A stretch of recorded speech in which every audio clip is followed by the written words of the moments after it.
तो आज की वीडियो को स्टार्ट करने से पहले मैं आप लोग बता देता हूं कि आज की वीडियो का टॉपिक क्या है। आज का ये जो वीडियो है वो कोई एनिमे अपडेट्स वाली वीडियो नहीं है, तो अगर आप लोग अपडेट्स के लिए आए हो तो आप लोग इस वीडियो को स्किप कर सकते हो। एंड बेसिकली आज की वीडियो का जो मेन टॉपिक है वो है नरूटो, एंड दूसरा आता है अपना म्यूज इंडिया। यहाँ पे आज इन दोनों महाशय के बारे में हम लोग बात करेंगे। एंड जहां तक सबसे पहले नरूटो के बारे में बात करें, जो आता है एक ऐसी चीज को लेकर जिसके लिए नरूटो फैंस यहाँ पे सोनी से कई टाइम से डिमांड कर रहे थे, बट यहाँ पे सोनी कंपनी ने इन चीजों को हमेशा से इग्नोर किया। एंड यहाँ पे मैं बात कर रहा हूँ नरूटो की मूवीज के बारे में। यहाँ आप लोग इतने सालों से डिमांड कर रहे थे कि नरूटो की मूवी लेकर आओ, और देख के लगता है कि आपका ये जो ड्रीम है वो यहाँ पे सोनी कंपनी तो नहीं बट रिलायंस कंपनी पूरा करने वाली है, क्योंकि अभी इंडियन मार्केट के अंदर नया कॉम्पिटिटर आ चुका है। इसका नाम है रिलायंस एंटरटेनमेंट। यहाँ पे रिलायंस एंटरटेनमेंट एंट्री मारते के साथ ही उन्होंने जापान की टीवी टोक्यो और हैपनिंग 365 के साथ एक डील लिंक कर लिया है। एंड ये तीनों ही कंपनीज मिलकर इंडिया के अंदर नरूटो की फर्स्ट मूवी को रिलीज करेंगे, जो जून 2025 में इंडियन थिएटर में रिलीज होगी, जहाँ पे ये जापानीज, इंग्लिश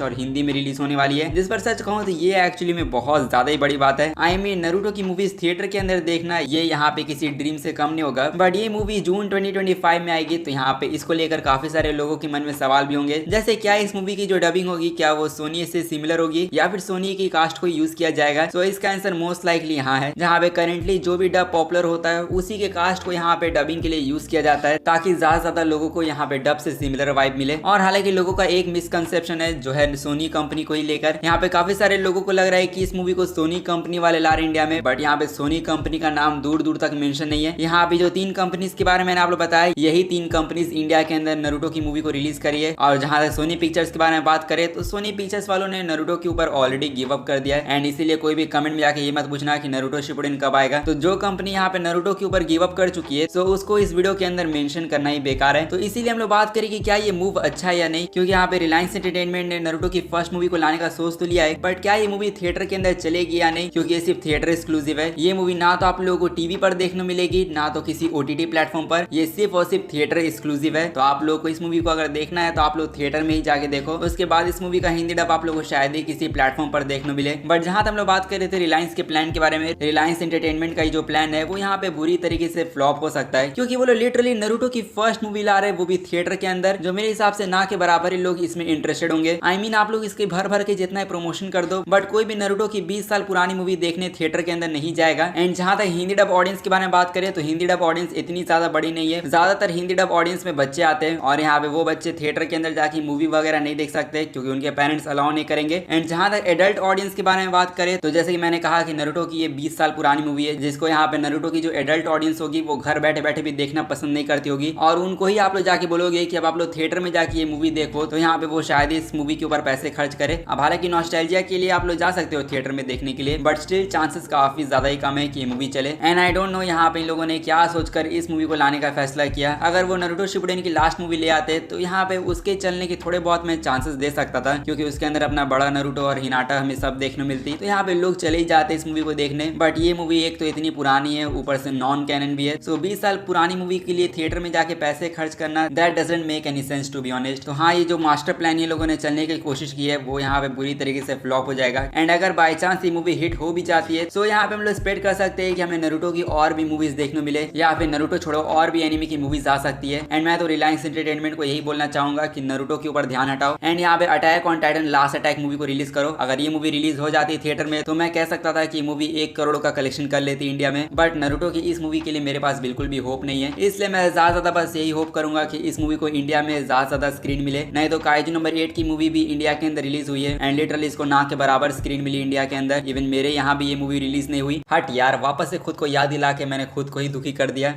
और अब इसके बाद हम लोग बात करें अपने नेक्स्ट टॉपिक के बारे में, जो यहाँ पर एक और इम्पोर्टेंट टॉपिक आता है। एंड टू बी ऑनेस्ट इस टॉपिक के ऊपर मुझे शायद ही कोई बात करते हुए देखने को मिलता है, बट यहाँ पे मैंने सोचा है कि आज मैं इस टॉपिक के बारे में अच्छे से बात करूंगा, क्योंकि ये आता है अपने ग्रेट गोट या फिर यूँ कहूँ ऑल टाइम गोटेड प्लेटफॉर्म के बारे में, जो आता है म्यूज इंडिया। यहाँ पे ये टाइटल हिंदी डब ऑडियंस ने म्यूज इंडिया को दिया है। एंड मैं जानता हूँ ये टाइटल उन लोगों ने क्यों दिया है, क्योंकि म्यूज इंडिया वाले डबिंग अच्छी देते हैं, फ्री में एनिमे प्रोवाइड करवाते हैं। यहाँ पे सारी चीजों में म्यूज इंडिया वाले सभी प्लेटफॉर्म को पीछे छोड़ चुके हैं, बट मैं यहाँ पर म्यूज इंडिया के डब को क्रिटिसाइज करने नहीं आया हूँ, क्योंकि अब मैं हिंदी डब रिव्यू करने में इंटरेस्टेड नहीं हूँ। यहाँ पे म्यूज इंडिया को लेकर मुझे बस एक ही प्रॉब्लम है, वो है उनके कुछ उन एनिमेस को लेकर जिनको ये कंटिन्यू नहीं रखते। यहाँ पे जैसे कि आप लोग पता होगा कि कल के दिन म्यूज इंडिया वालों ने जोजोस बिजार एडवेंचर का जो सीजन 1 है उसको हिंदी डब के अंदर अपलोड किया। एंड हाँ, मैं जानता हूँ जोजोस बिजार एडवेंचर के जितने फैंस है वो सब मेरे सर के ऊपर चढ़ जाएंगे और वो यही बोलेंगे कि भाई जोजो के अंदर सीजन नहीं होता है, पार्ट होता है। एंड आई नो सीजन नहीं होते, यहाँ पे पार्ट ही होते हैं, क्योंकि यहाँ पे मैं खुद भी एक जोजो फैन हूँ, तो यहाँ पे मुझे ही बताने की जरूरत नहीं है। यहाँ पे मुझे पता है कि जोजो सीरीज के अंदर मल्टीपल पार्ट्स होते हैं, जिसमें से पार्ट 1 का जो एपिसोड 1 है वो कल म्यूज इंडिया के ऊपर स्ट्रीम होना स्टार्ट हुआ। बट प्रॉब्लम तभी आती है कि ये एनिमे ढंग से कंटिन्यू नहीं रखते, क्योंकि अभी मैं क्या देख रहा हूँ, ये लोग आजकल जितने भी एनिमेज है उनके सीजन 1 को दिखाते हैं और फिर उसके बाद उस एनिमे को कंटिन्यू नहीं करते, यहाँ पे फिर वो दूसरे एनिमे को स्टार्ट कर देते हैं। एंड इन्हीं सब चीजों को मार्क करके हिंदी डब ऑडियंस खुद यहाँ पे कमेंट करते हैं म्यूज इंडिया के चैनल पर, जहाँ पे लोग ये कहते हैं कि आधा अधूरा एनिमे मत दिखाया करो, पूरा एनिमे दिखाओ, उसके बाद कोई न्यू एनिमे स्टार्ट करो। एंड मेरा भी एग्जैक्टली कहना यही है। यहाँ पे म्यूज इंडिया ने किस तरीके से मोसुकु टेंसेई साथ ही में स्पाई एक्स फैमिली, ये जो 2 एनिमेज थे इसके सीजन 1, 2 सबको दिखाया। बट आजकल जो एनिमेज आ रहे हैं वो यहाँ पे सीजन 1 से ज्यादा टिक नहीं पाते। जैसे यहाँ पे हंटर के बारे में बात करें, जिसके सीजन 1 को दिखाने के बाद इन लोगों ने सीजन 2 को ही ड्रॉप कर दिया। यहाँ पे अब सीजन 2 आप लोगों को देखने नहीं मिलेगा। अब आप लोगों को देखने मिलेगा जोजोस बिजार एडवेंचर का हिंदी डब, जो यहाँ पे तारीफ करने की बात तो बिल्कुल भी नहीं है, क्योंकि यहाँ पे म्यूज इंडिया वाले शुरू से ये काम कर रहे हैं। पहले इन लोगों ने फेरी टेल के एल लगा दिए, फेरी टेल का भी सीजन 1 इन लोगों ने दिखाया, फिर उसके बाद फेरी टेल को भी इन लोगों ने ड्रॉप कर दिया। फिर स्वॉर्ड आर्ट ऑनलाइन के भी पिछले साल 2 सीजन दिखाए, फिर उसके बाद स्वॉर्ड आर्ट ऑनलाइन के ऊपर भी इन लोगों ने कंप्लीटली गिव अप कर दिया। एंड ये सारे एनिमेस कब आएंगे कब नहीं आएंगे, इनको लेकर मैं आप लोगों को कोई भी होप वगैरह नहीं दूंगा, क्योंकि इस चैनल के ऊपर होप देने का काम नहीं होता है। यहाँ पे इस चैनल के ऊपर जो ऑफिशियल अपडेट होता है उसी के ऊपर बात किया जाता है। एंड मैं आप लोगों को नहीं बता पाऊंगा कि ये एनिमे कब आएंगे, कहां पर आएंगे, क्या देखने को मिलेंगे भी या नहीं, इसको लेकर मुझे खुद भी कोई आइडिया नहीं है। तो इसीलिए आज की वीडियो में मैं म्यूज इंडिया से यही सवाल पूछना चाहता हूं कि यार कम से कम किसी एक एनिमे को ढंग से कंप्लीट कर लिया करो, उसके बाद यहाँ पे अगर कोई दूसरे एनिमे को स्टार्ट करोगे तो यहाँ पे काफी ज्यादा ही अच्छा लगेगा और लोग अप्रिशिएट भी करेंगे। नहीं तो म्यूज इंडिया को बहुत ज्यादा ही आजकल हेट मिल रहा है, जो यहाँ पे एक्चुअली में वो डिजर्व भी करते हैं, क्योंकि जिस तरीके से वो एनिमे को ट्रीटमेंट दे रहे हैं वो चीजें यहाँ पे बिल्कुल भी सही नहीं है। क्योंकि अगर एक बार किसी एनिमे को ड्रॉप कर दिया जाए, फिर अगर लोगों का उस एनिमे से इंटरेस्ट खत्म हो जाए, तो अगर आप उस एनिमे को वापस भी स्टार्ट कर दो तो लोगों का इंटरेस्ट बनेगा नहीं। एंड लोग यही सोचेंगे कि यार अब इस एनिमे को देखने का मन नहीं करता है, जब देखने का मन करता था तब तो ये लेकर आए नहीं। जिस पर बहुत सारे लोग यही कहते हैं कि भाई पेशेंस रखो, पेशेंस रखोगे तो सब कुछ मिलेगा। तो देखो पेशेंस रखना अच्छी बात होती है, यहाँ पे हर चीजों के लिए हमें पेशेंस रखना चाहिए। बट यहाँ मजाक तो तब आता है जब यहाँ पे ये लोग डबिंग कंप्लीट करके रखे रहते हैं और यहाँ पे किसी एनिमे कोई दिखाते ही नहीं है। तो मेरा सिंपल पॉइंट ये है कि यहाँ पे म्यूज इंडिया को जो लोग भी स्ट्रीमिंग प्लेटफॉर्म की तरह देखते हैं, जो यहाँ पे फ्री में हमें एनिमे दिखाता है, वैसा लोग बिल्कुल भी ना सोचे। एक्चुअली में म्यूज की जो कंपनी है वो एक डिस्ट्रीब्यूटर कंपनी है, जो यहाँ पे एनिमे डिस्ट्रीब्यूट करते हैं मल्टीपल ओटीटी प्लेटफॉर्म को। एंड इन लोगों ने यूट्यूब चैनल भी सिर्फ नाम के लिए खोला है। यहाँ पे यूट्यूब चैनल के ऊपर मोस्टली जो एनिमे रिलीज करते हैं वो यहाँ पे ज्यादातर एनिमे को प्रमोट करने के लिए अपलोड करते हैं, जिससे यहाँ पे ओटीटी प्लेटफॉर्म के ऊपर जो एनिमेज है उनको यहाँ पे प्रमोट किया जा सके यूट्यूब के ऊपर। तो सवाल आता है कि म्यूज इंडिया वाले यूट्यूब के ऊपर जब फ्री में सारे एनिमेज नहीं दिखा सकते, जब उनको ओटीटी पर ही आगे जाके बाकी के एनिमे दिखाना है, तो यहाँ पे अभी तक आपके फेवरेट एनिमे के सीजन 2 सीजन 3 वगैरह आ क्यों नहीं रहे? तो इसका आंसर भी साफ है। यहाँ पे म्यूज इंडिया की जो डब्स है वो देखकर लगता नहीं कि आजकल कोई ओटीटी प्लेटफॉर्म खरीदने में इंटरेस्टेड होगा। और ये छोड़ो, आजकल के जो प्लेटफॉर्म है वो यहाँ पे क्रंचीरोल के एनिमेज में ज्यादा इंटरेस्ट दिखा रहे हैं और यहाँ पे क्रंचीरोल के एनिमेज को वो लोग अपने प्लेटफॉर्म पर दिखा रहे हैं एंड साथ में रीडअप करके दिखाने की कोशिश कर रहे हैं। बट इन सब चीजों की वजह से एल किसके लगे है? हिंदी डब ऑडियंस के, जिस पर मैं जानता हूँ काफी सारे लोग यही बोलेंगे कि ऐसी वीडियो बनाने का कोई फायदा नहीं है, इस पर आवाज उठानी चाहिए, पेटिशन बनाना चाहिए, कमेंट सेक्शन में जाके स्पैम करना चाहिए। तो देखो इन सारी चीजों का कोई भी मतलब नहीं है। अगर स्पैम करने से कंपनीज मान जाती तो आज नारुतो शिपुडेन के न्यू एपिसोड टीवी के ऊपर आ रहे होते हैं। एंड एग्जैक्टली मैं यही कहना चाहता हूँ, आप लोग इंडिया के अंदर कोई भी कंपनी को जितना प्रेशर कर दो, यहाँ पे कंपनीज इंडिया के अंदर ऑडियंस से नहीं डरती है। यहाँ पे उनका जो मन करेगा वो वही करेंगे एंड वो काम करने से इनको कोई भी नहीं रोक सकता है। तो ज्यादा इंडिया के अंदर जितनी भी एनिमे कंपनीज है, मैं उनको बस इतना ही कहना चाहूंगा कि किसी भी लॉन्ग रनिंग एनिमे सीरीज को अगर तुम लोग दिखा रहे हो और अगर तुम पूरे अच्छे तरीके से उस लॉन्ग रनिंग एनिमे को नहीं दिखा सकते हो, तो मेरे हिसाब से तुम्हें उस एनिमे को ड्रॉप कर देना चाहिए और उस एनिमे को हाथ भी नहीं लगाना चाहिए। और मेरे हिसाब से जितने भी इंडिया के अंदर कंपनीज है उनको यहाँ पे शॉर्ट एनिमे के ऊपर ध्यान देना चाहिए और जो शॉर्ट एनिमेज होते हैं उन्हीं को डब करे, तो यहाँ पे उनके लिए ज्यादा बेनिफिट रहेगा और यहाँ पे हेट भी कम मिलेगा। एंड ये तो इंडियन कंपनीज के सॉल्यूशन के बारे में बात कर लिया, बट जहां तक बात करें म्यूज इंडिया के सॉल्यूशन के बारे में कि उनका क्या करे, तो म्यूज इंडिया को मैं बस इतना ही कहना चाहूंगा कि अगर आप फ्री में पूरा एनिमे नहीं दिखा सकते हो हिंदी डब में, तो आप लोग अपने चैनल पर मेंबरशिप स्टार्ट कर दो। एंड म्यूज इंडिया के लिए बस यही सॉल्यूशन है, अगर इनके डब्स यहाँ पे कोई दूसरा ओटीटी प्लेटफॉर्म नहीं खरीद रहा है तो इनको यही करना चाहिए फिलहाल के लिए। क्योंकि देखो म्यूज इंडिया वाले अभी जो जोजोस बिजार एडवेंचर अभी आप लोग दिखा रहे हैं हिंदी डब में, उस पर आप लोग जितना भी सपोर्ट कर दो फिर भी यहाँ पे उसका सिर्फ पार्ट 1 ही दिखाएंगे एंड म्यूज इंडिया पार्ट 1 को दिखाने के बाद लात मार देंगे और फिर दूसरा एनिमे स्टार्ट कर देंगे। सो इस पॉइंट पे यहाँ पे सपोर्ट करने का कोई मतलब नहीं बचा है। सो इसीलिए मैं म्यूज इंडिया को यही कहना चाहता हूँ कि अगर आप लोग सारे एपिसोड को हिंदी डब के अंदर फ्री में स्ट्रीम नहीं कर सकते हो तो आप लोग चैनल की मेंबरशिप पे सारे एपिसोड को अपलोड करो और बोलो ऑडियंस को कि अगर आगे के हिंदी डब एपिसोड देखना है तो उसके लिए मेंबरशिप खरीदना होगा। कम से कम म्यूज इंडिया वाले एक एनिमे को ढंग से कंप्लीट कर पाएंगे और यहाँ पे दूसरे एनिमे को जब स्टार्ट करेंगे तो लोग यहाँ पे अप्रिशिएट करेंगे, ना कि कमेंट सेक्शन में लोग हेट देंगे। जिस पर सच कहूँ तो यार मुझे समझ में नहीं आता है कि मैं ऐसी बकवास टॉपिक के ऊपर बात क्यों कर रहा हूँ। एंड जिस टॉपिक के ऊपर मैं बात कर रहा हूँ, अगर इस टॉपिक रिलेटेड मैं अगर म्यूज इंडिया के चैनल पे कमेंट करूँ तो यहाँ पे मुझे कुछ ऐसे रिप्लाई मिलेंगे जहाँ पे अब लोग यही बोलेंगे कि भूल जाओ अब और यहाँ पे इंग्लिश सब में जाके देख लो एनिमे को, जिस पर हाँ आधा अधूरा एंटरटेनमेंट देखकर लोगों को मजा आ रहा है, जिस पर मैं कुछ बोलना भी नहीं चाहूंगा क्योंकि लोगों के डिफरेंट टेस्ट होते हैं। बट अगर सब टाइटल में ही एनिमे देखना होता तो यहाँ पे शायद ही मैं हिंदी डब में एनिमे कभी देखता। तो हाँ आजकल हिंदी डब कम्युनिटी के अंदर जो सिस्टम चल रहा है वो कुछ ज्यादा ही फक्ड अप और मेस्ड अप हो चुका है। एंड ये चीजें कब सही होगी, कौन सही करेगा वो मैं नहीं जानता हूँ। अगर फ्यूचर में कोई गुड न्यूज मिली तो वो मैं आप लोग साथ शेयर कर सकता हूँ। एंड इसी के साथ यहाँ पे आज की इस वीडियो को हम लोग यहीं पर एंड करते हैं। सो आप लोग बस एक काम कर सकते हो, लाइक सब्सक्राइब करने का। अगर ये कर चुके हो तो मेरे तरफ से थैंक यू। एंड यहाँ पे मैं मिलूंगा आप लोगों से नेक्स्ट वीडियो में, तब तक के लिए सायोनारा एंड पीस आउट।